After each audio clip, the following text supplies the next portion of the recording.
ووفيت كل نفس وهم لا يظلمون. Terikat kuku.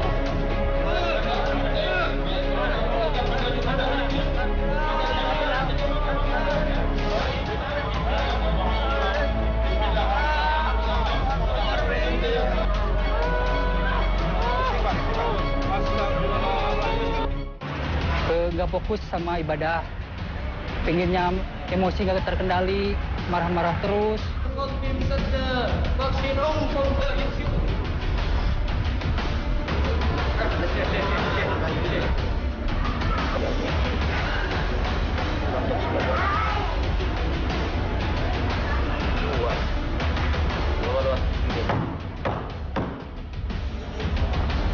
Oke, ilham ditarik dengan keimanan yang kamu miliki Dan lawan. Tarik sendiri, tarik.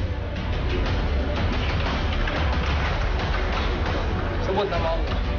Bismillahirrahmanirrahim. Tarik.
Saudara-saudariku, pemirsa Ruqyah yang dirahmati Allah. Bela diri banyak sekali manfaatnya. Di antaranya, dengan bela diri, insya Allah kita bisa melindungi keluarga kita. Kita juga bisa menjaga kehormatan diri kita. Dan dengan bela diri, kita bisa memperkuat jiwa dan raga kita.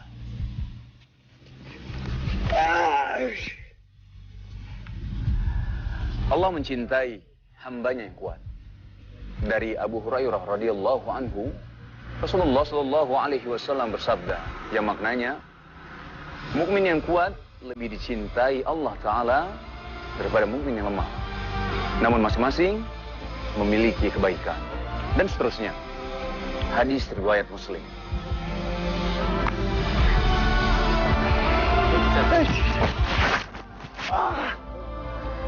Namun ada beberapa orang demi ilmu bela diri, akhirnya dia meminta bantuan jin.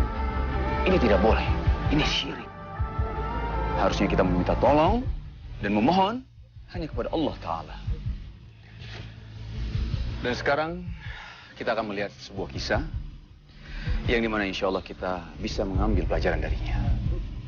Seorang pencari ilmu sakti, dia akhirnya menyadari bahwa selama ini dia salah dan banyak hal yang merugikan untuk dirinya. Kita lihat sama-sama.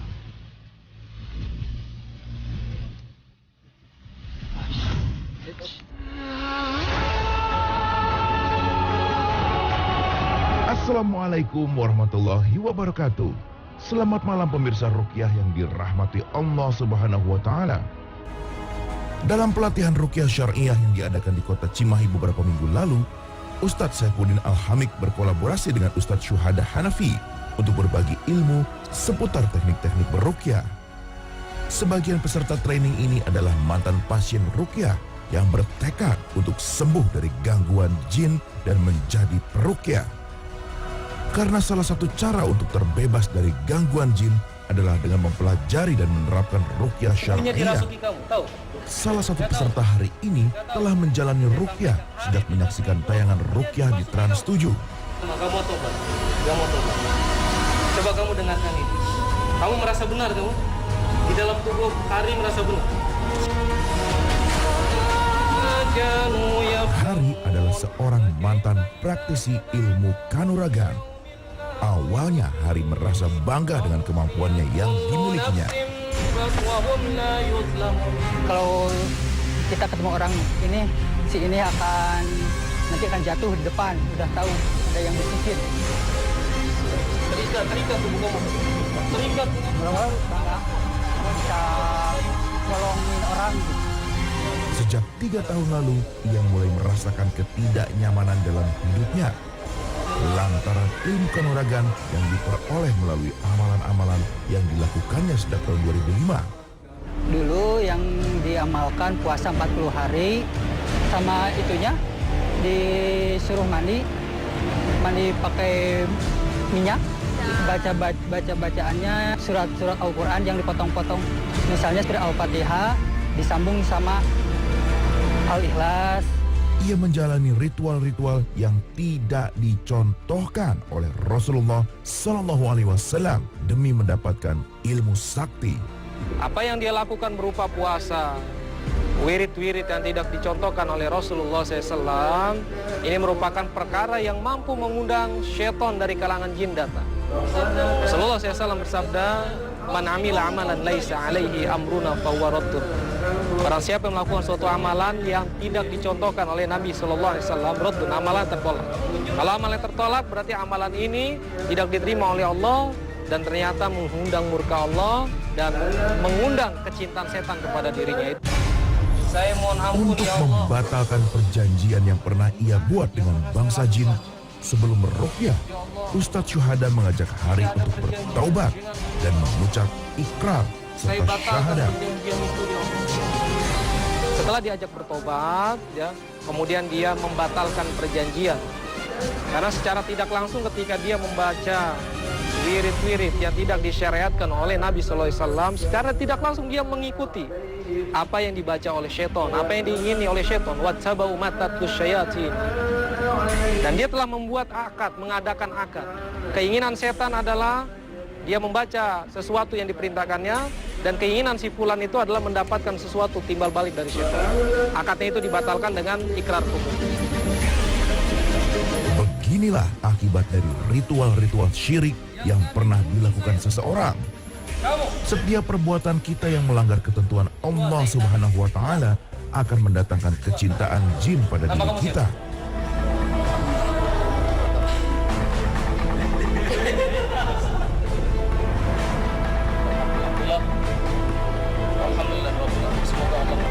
Rupanya tak hanya satu jin yang mendiami tubuh Hari, tapi bermacam-macam.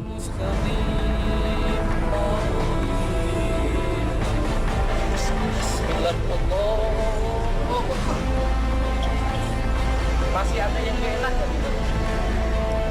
Gimana? Salah satu cara mendeteksi perubahan kondisi seseorang setelah diruqyah adalah dengan mencari bagian tubuh yang masih terasa berat atau sakit seperti dicengkram. Hari mambung, kemana? Kemana keluar? Biasanya, kepala dan bahu adalah titik bersarangnya jin dalam tubuh manusia.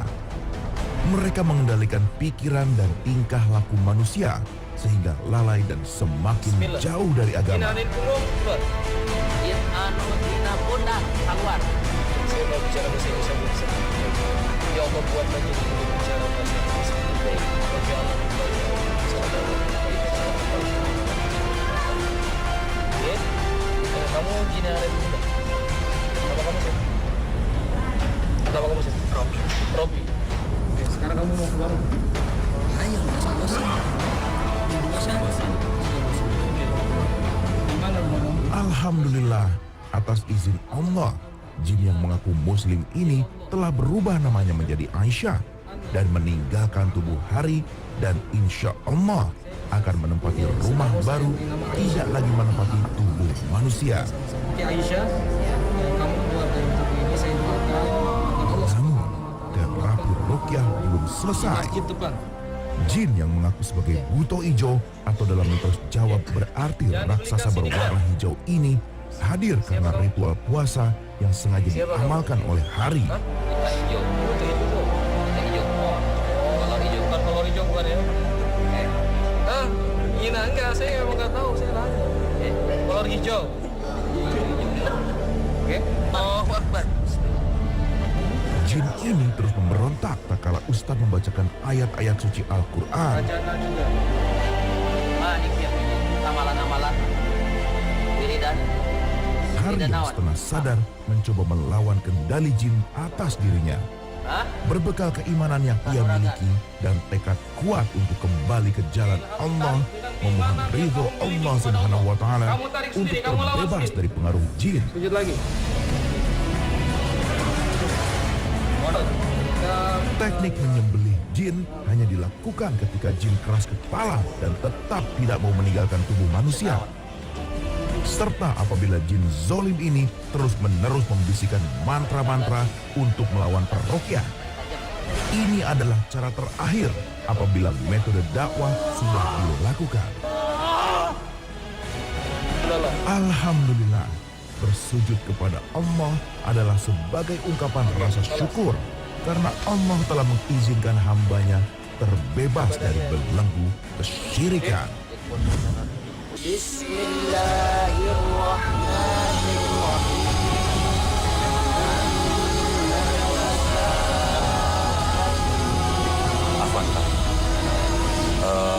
Afwan, seberapa penting nggak? Seberapa penting kita mengajarkan anak-anak kita bela diri di usia-usia mereka seperti ini? Usia mereka adalah usia-usia rawan. Usia di mana mereka sedang mencari jati diri mereka.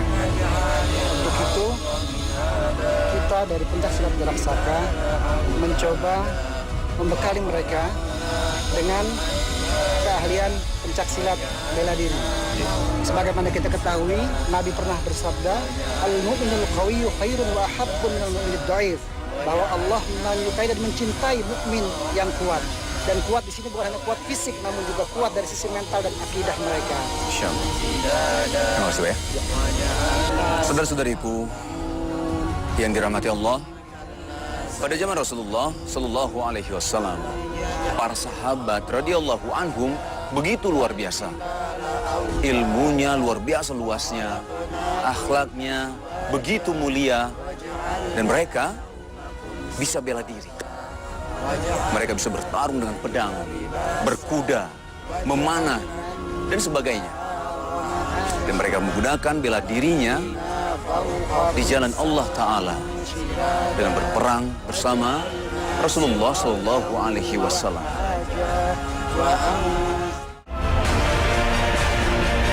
Setan dari kalangan bangsa jin tidak akan berhenti melakukan tipu daya kepada manusia agar kelak bisa menjadi pengikutnya di neraka.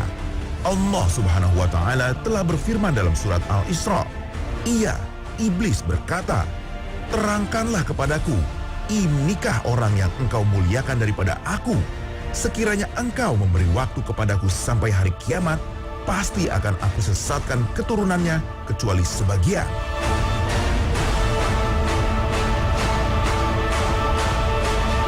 Salah satu peserta pelatihan ruqyah yang sempat terjerumus dan terpedaya oleh setan adalah Andri. Andri yang berasal dari Bandung ini semasa duduk di bangku sekolah menengah atas sempat mengikuti sebuah perguruan bela diri.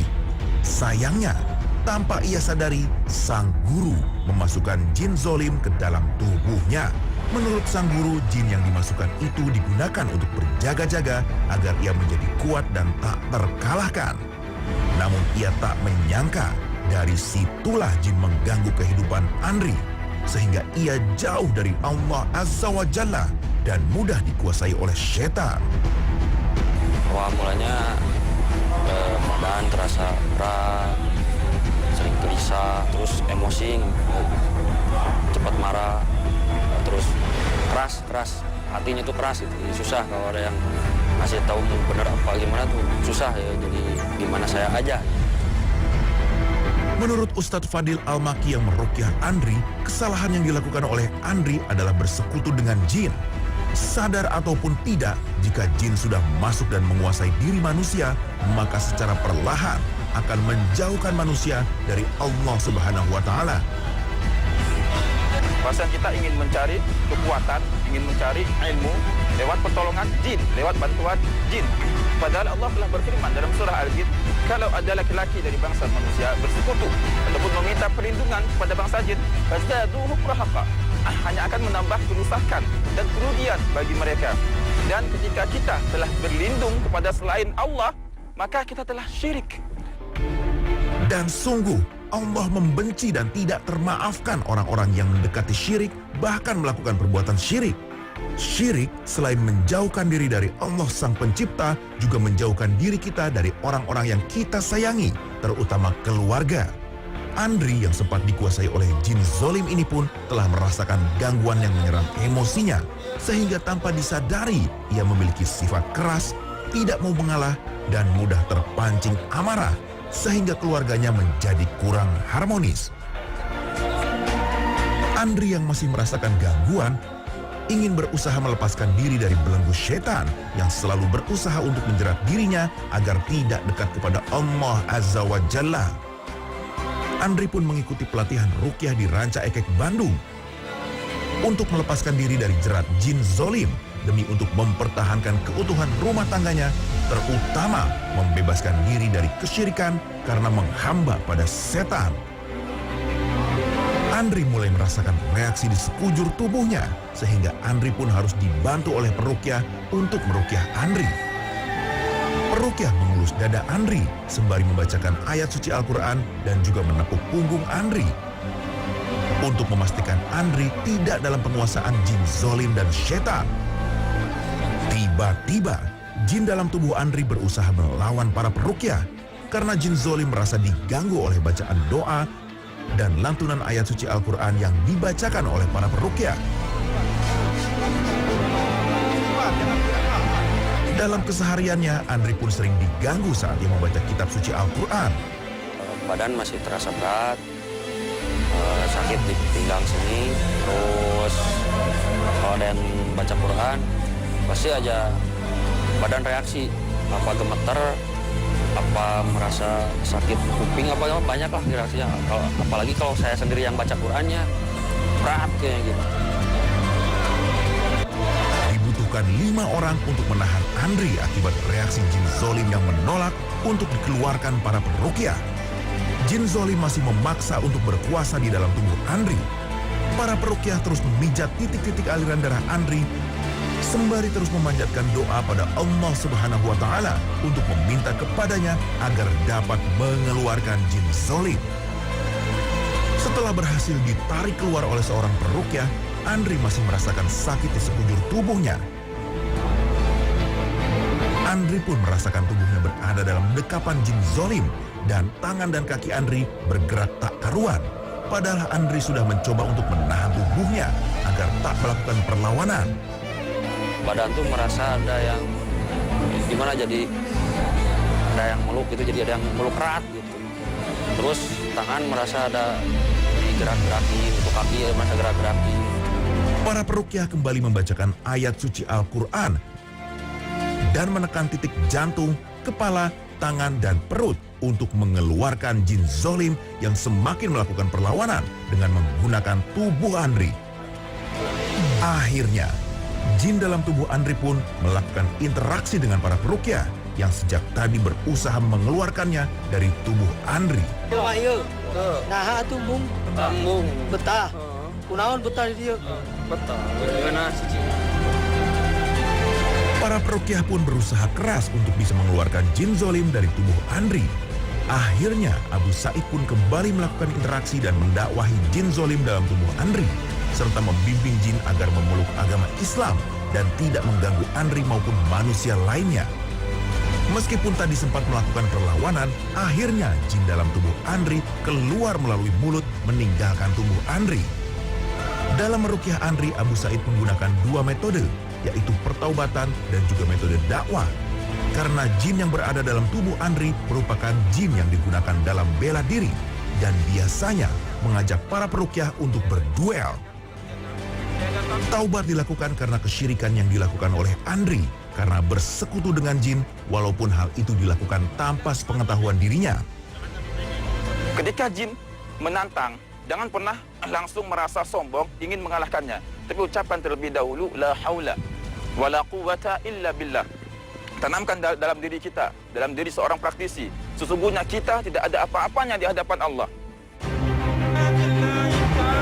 Setelah proses ruqyah berhasil, Andri berharap agar ia dan keluarga tidak mengalami gangguan, baik dari jin zolim maupun setan.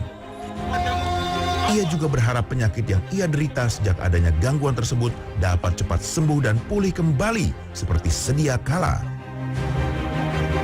Dari sifat saya sendiri, yang dari ibaratnya keras, ya kayak yang tadi kan katanya keras itu, ya berangsur jadi bisa ngalah apa terus dari ibadah lebih, jadi ibadah tuh biasa malas jadi semangat gitu. Abu Sa'id pun menjelaskan bahwa salah satu cara dalam membentengi diri dan keluarga adalah dengan cara kembali pada Allah dengan cara bertaubat dan menjauhi segala kesyirikan. Yang pertama, dia harus bertobat dari segala kesyirikan. Dan lihat di sekeliling dia, keluarga dia, anak dia, istri dia, apakah masih ada bekas-bekas kesyirikan pada mereka? Kalau masih ada, bakarlah. Dan biarlah ia larut dalam kebinasaannya. Kalau kita telah menghancurkan segala kesyirikan, maka bangsa jin pun menjadi lemah. Dan pintu bagi mereka untuk menggoda kita akan tertutup. Allah Azza wa Jalla telah memerintahkan agar manusia selaku umatnya agar senantiasa bertaubat, seperti firman-Nya dalam surat At-Tahrim. Wahai orang-orang beriman, bertaubatlah kepada Allah dengan taubat yang semurni-murninya. Mudah-mudahan Tuhan kamu akan menghapuskan kesalahan-kesalahan kamu dan memasukkan kamu ke dalam surga yang mengalir di bawahnya sungai-sungai.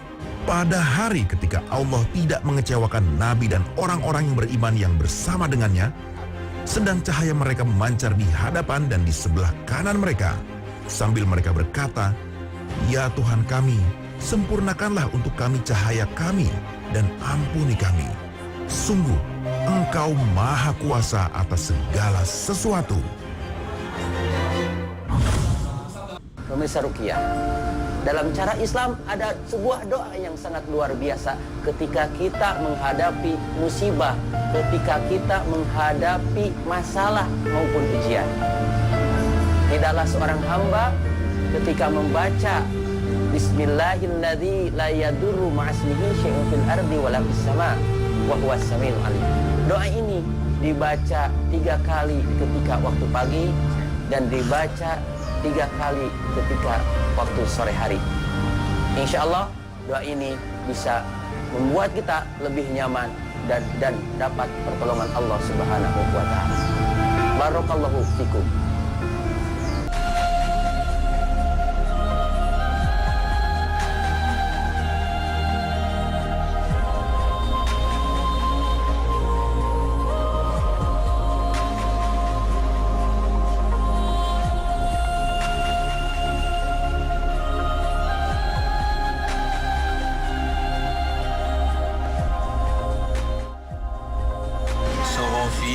Ibrahim wa Musa.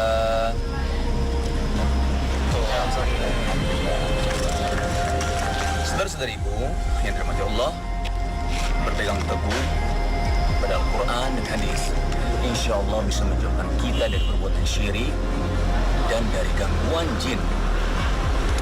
Dan penting juga kita meminta pertolongan Allah Ta'ala dari penyakit-penyakit hati, seperti amarah, emosi yang berlebihan, iri hati. Karena hal-hal ini yang bisa membuat syaitan menguasai diri kita. Na'udzubillahi min dzalik. Saya Teguh Wisnu. Insyaallah minggu depan di hari dan jam sama kita akan bertemu kembali. Barakallahu fikum. Assalamualaikum warahmatullahi wabarakatuh. Jadi, udah hafal berapa juz? Baru 3. 3? Masya Allah. Antum? Masih 3. Juz 30? Juz 30 juga belum Belum kelar ya?